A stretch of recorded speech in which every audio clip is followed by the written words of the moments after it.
Viewers नमस्ते। आपने आज तक मुझे कई सारी क्राइम स्टोरीज कवर करते देखा होगा, कभी किसी कॉरपोरेट को कवर करते देखा होगा। लेकिन भारत के 2025 से आगे की जो रणनीति है भारत को आगे लेके जाने की या अखंड भारत की, इन मुद्दों पे जब बात होती है तो वहाँ पर अध्यात्म की बात होना ज़रूरी है।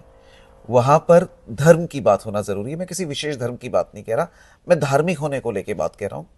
क्योंकि इस ज़माने के साथ बच्चे जो है या खास करके युवा पीढ़ी, ये डिजिटल वाले इस युग में कहीं ना कहीं धर्म से, अध्यात्म से या इस देश की जो संस्कृति है उससे दूर होते जा रहे हैं। क्या आप ये मानते हैं गुरु जी? सबसे पहले आपका बहुत बहुत स्वागत। उत्तम स्वामी जी महाराज, मंडलेश्वर उत्तम स्वामी जी महाराज से हम बात कर रहे हैं। आपने अभी तक इनको बड़े बड़े मुख्यमंत्रियों के साथ, बड़े बड़े राजनेताओं के साथ, आरएसएस के मोहन भागवत साहब के साथ देखा होगा, यज्ञ अनुष्ठान करते देखा होगा। लेकिन ये मेरा सौभाग्य है कि न्यूज़ डॉट्स पर आप अपना कीमती समय दे रहे हैं। हाँ जी गुरु जी। न्यूज़ डॉट्स के सभी कार्यकर्ता, श्रोता, सबको बधाई देता हूँ। और निश्चित रूप से आपने जो प्रश्न किया है कि आज वर्तमान के युवा को, मुझे लगता है कि अंधश्रद्धा न हो, श्रद्धावान हो। अपने माता पिता, परिवार, उनके प्रति समर्पण भाव हो। सबसे पहले जो हमारे बड़ों का सम्मान करना चाहिए। मुझे एक बड़े व्यक्ति ने कहा था कि उनके घर में विवाह हो गया और बहू और बेटों के साथ बैठकर हमने एक कहा कि भाई, अगर कोई बड़े कह दे कि पश्चिम से सूरज उगता है तो छोटों को कहना चाहिए दूसरे दिन सुबह जाकर प्रणाम करते हुए उनको कहो कि हमने आज जब जल चढ़ाया तो माँ हमने पूरब पे सूरज देखा। ये संस्कार है, ये जी। भारतीय संस्कार है। कभी भी क्रिया के ऊपर प्रतिक्रिया न देना और परिवार में स्वीकार करना, ये सबसे बड़ा त्याग मानता। और राम जी ने निरपराध होकर भी सब कुछ छोड़ दिया था। आज राम जी को इसलिए आदर्श माना जाता है। अपने परिवार के लिए, समाज के लिए अगर कभी कोई किसी वस्तु का नवयुवक को, नवयुवती को त्याग भी करना पड़े तो समझना कि आपके जीवन में कहीं ना कहीं अच्छाई लेकर आते हैं। इसलिए अपने परिवार के प्रति संस्कारों के साथ रहे। तो गुरु जी, क्या ये मॉडर्नाइजेशन के साथ ये जो युवा है आज का, या टीवी या इलेक्ट्रॉनिक वाली जो दुनिया, डिजिटल वाली, इसके कारण ये थोड़ा दूर नहीं जा रहा है परिवार से भी? बहुत दूर होते जा रोकेंगे रहे। कैसे इसे आप? मुझे लगता है कि सबसे पहले दुनिया में संवाद करने के बजाय अपने माता पिता, भाई बंधु से संवाद होना चाहिए।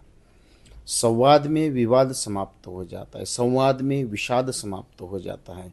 अर्जुन ने खाली विषाद योग जो निकला है, तो ये हर एक के जीवन में विषाद आता है। ये चाहे मैं चाहता हूँ एक अर्जुन तो वो हो गया था।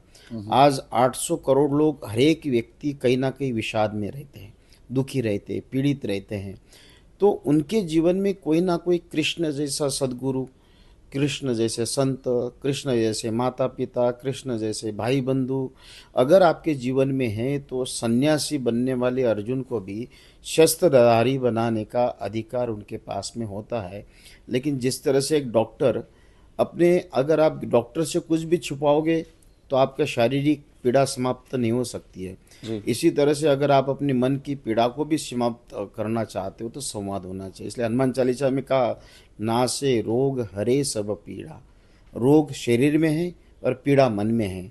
दोनों की दवाई अगर चाहते हो तो शरीर की पीड़ा डॉक्टर के पास जाओ और मन की पीड़ा परिवार, महापुरुष, संत के पास जाना चाहिए। ठीक है। गुरुजी, महाराष्ट्र में इस समय चुनावों का मौसम है। जी। खासकर महापालिका, नगर परिषद, जिला पंचायत, अ, कुछ एक मामले सुप्रीम कोर्ट में भी है आरक्षण को लेके। चुनाव के समय हम लोगों ने देखा है गुरुजी कि काफ़ी राजनेता वो अ, गुरुजी, बाबा, मंदिर सब जाते हैं और उसके बाद जैसे थे वैसे फिर हो जाते हैं। राजनेताओं के लिए, चूंकि आपके पास मैंने सोशल मीडिया पे देखा है, जी। बड़े बड़े आपके पास राजनेता आते हैं, हर पार्टी से आते हैं। जी।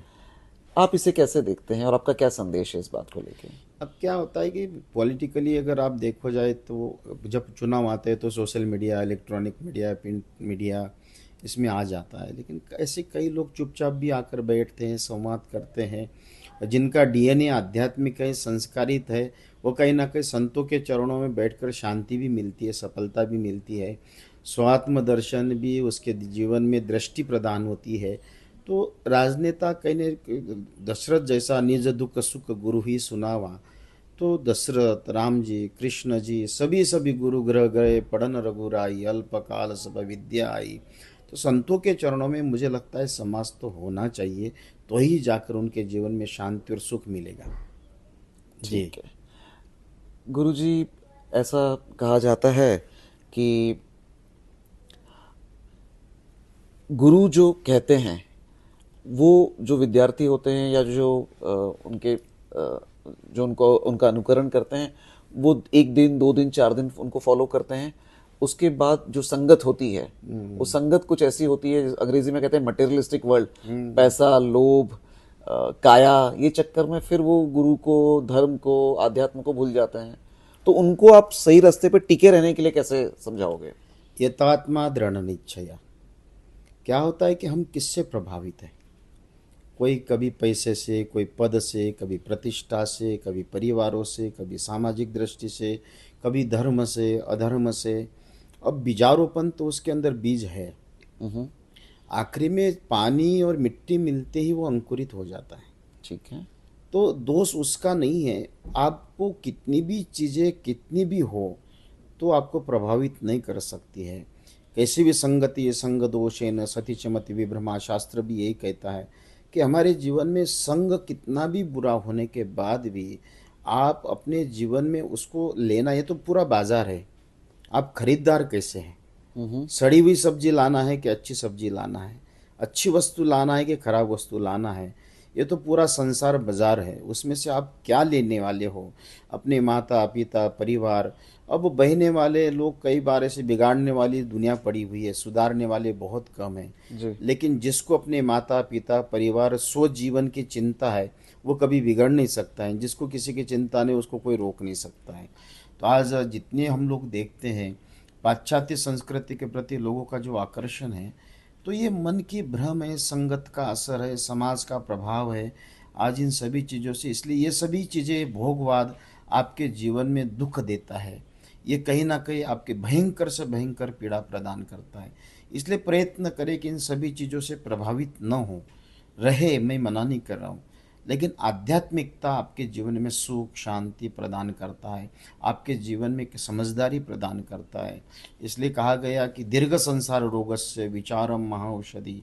तो अपने जीवन में विचार ये बहुत बड़ी संजीवनी है। राइट रॉन्ग एक्सेप्ट इग्नोर ये आपके जीवन में होना चाहिए। मेरे जीवन की पतनकारी और मेरे जीवन का उत्थानकारी दो मार्ग जिस दिन समझ में आएगा वो कभी भी पतनकारी वस्तुओं को अपनाएगा नहीं। यही मैं विचार करते हुए समाज को नवयुवक को कहूँगा कि आप अपने जीवन में सावधान रहें। ठीक है। एक आखिरी बात, अखंड भारत को लेकर आपने यज्ञ भी किया है, आप इस पर काफी काम कर रहे हैं, ये सपना कब पूरा होगा? अखंड भारत अभी तो टाइम है, मुझे लगता है कि अभी बड़ी बड़ी भविष्यवाणी, अभी युद्ध होने वाला है, विश्व युद्ध होगा। आप ध्यान रखना, लिख के रखना, विश्व युद्ध की तैयारी हो रही। एक एक बम जितने भी अणुबम परमाणु बम में फटेंगे, कई प्रकार की जनसंख्या नष्ट होगी। मैं डरा नहीं रहा हूँ, भयभीत नहीं करा रहा हूँ, लेकिन फिर भी जो आध्यात्मिक है ईश्वरीय भक्त है तो पूर्ण विश्व ही अखंड भारत में मानता हूँ। जैसे हमारे संत तुकाराम अपने ज्ञानेश्वर, ये विश्वची माझे घर सर्वम खलविदम ब्रह्म, पूरा ब्रह्मांड ही मैं सनातन का मानता हूँ। अब ठीक है, एक घर में कोई हनुमान को मानता है तो कोई महादेव को मानता है तो कोई माता जी को मानता है, एक अलग विषय है। मेरे सारे विश्व के सारे देव मेरे राम के वंशज है, और सारे विश्व को पूजक जितने भी मानते हो सब के सब मेरे विष्णु के उपासक है। क्योंकि गीता में कहा है मम वंशो जो लोके जो भूत सनातना मनष्टान्द्रियानि प्रकृति स्थानी कर्ष। ये जितनी भी वो आम के फल कहाँ से आए मुझे नहीं पता, लेकिन सारे के सारे विश्व के फल आम के ही है। इसी तरह से 800 करोड़ जनता मेरी राम की है, मैं इतना ही मानता हूँ, जल्दी होगा।